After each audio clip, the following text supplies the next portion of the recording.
The state government has informed that the salary of the 108 emergency service employees will be hiked by 4%. Health Minister Amprin Lyngdoh said that they have agreed, therefore, to re-sign those contracts with the 108 workers, permitting, after consultation, a 4% increase in their salaries because these were pending before the National Health Mission under the Department of Health.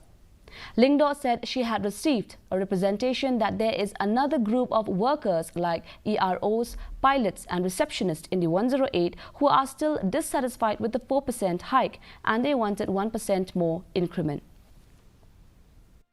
Agreed, therefore, to re-sign those contracts with the 108 workers, permitting, after consultation, a 4% increase in their salaries, because these were pending before the Department of Health under the NHM.